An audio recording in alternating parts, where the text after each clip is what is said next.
सालनै सालताम सिगां गलाघाटी मण्डलनि सभापति हायकबा जे गलाघाटी मण्डलनि प्रेसिडेंट बनि कायसा अडियो हायकबा आब्रैनि बुसाय बनि मुंगै सामानि जे बनि बिहिक बाय शारीरिक सम्पर्क तंगो हायकबा कक सालाइजाक अडियो बो खनायमानखाना आमो भाइराल मानि यागलो ब गलाघाटी बीजेपी पार्टी नि गलाघाटी मंडलनि ब याकरे रेखा रिजाइन रेखा आ रिजाइन रुमानि यागलो बताम कक साका खनायने दि तामके तमुं सित्रा तंगै मानजमनि यागलो আমি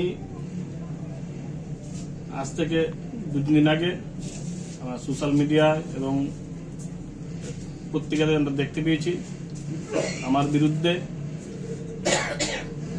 একটা সংবাদ হয়েছে, সেটা সম্পূর্ণ মিথ্যা এবং ভিত্তিহীন।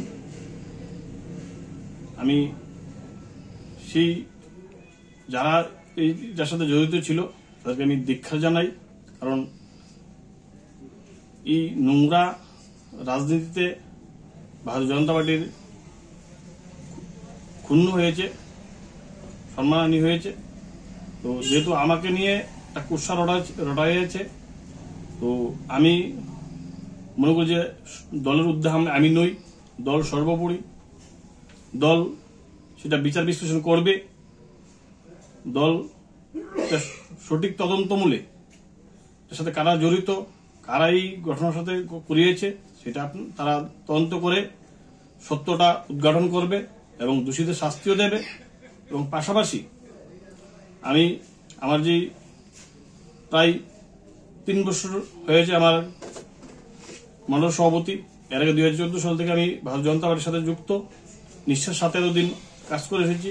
দল যে সময় যে দায়িত্ব দিয়েছে সেটা আমি করেছি, আজও করছি, আগামী দিনও দল যে দায়িত্ব সেটা করব। আপাতত সময় যেহেতু আমি গুলাহাটি মন্ডল সভাপতি, আমি এই ঘটনাটাকে তীব্র বিরোধিতা করি এবং পাশাপাশি যারা সেটার সাথে জড়িত এটাও আমি রাজ্য সরকারের কাছে এবং রাজ্যের মাননীয় সভাপতি রাজীব ভট্টাচার্যের কাছে আবেদন করব, সঠিক তদন্ত করে যাতে বিষয়টা দেখে দলকে কেন কালিমালিপ্ত করেছে। তো আমার আর কিছু বলার নেই। আর আমি আমার যে মন্ডল সভাপতি পদ, সেই পদটা থেকে আমি আজকে এখন থেকে অব্যাহতি চাই।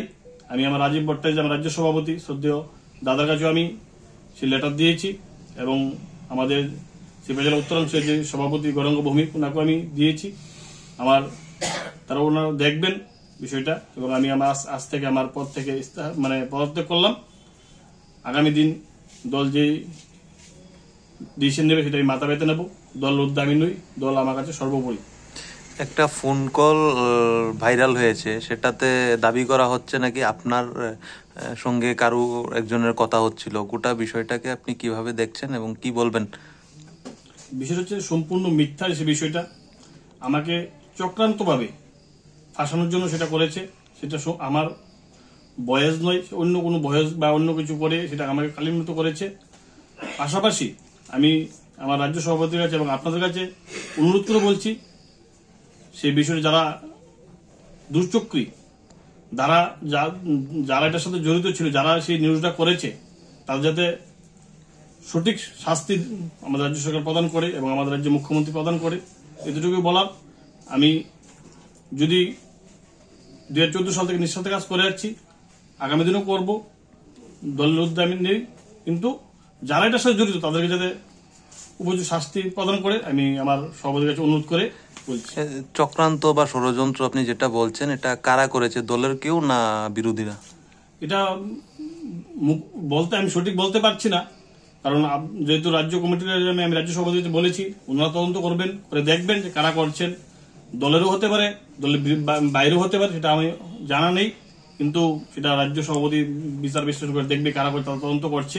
তার তদন্ত করলে যেটা বাইরে আসবে সেটা আপনারা পরবর্তী সময় দেখতে পাবেন। কোন আইনি পদক্ষেপ নেবেন? আমি আইনি পদক্ষেপ তো নেওয়ার এখন কোনো পরিকল্পনা নেই, কিন্তু নিতেও পারি, কিন্তু এখন আমার কোনো আপাতত পরিকল্পনা নেই।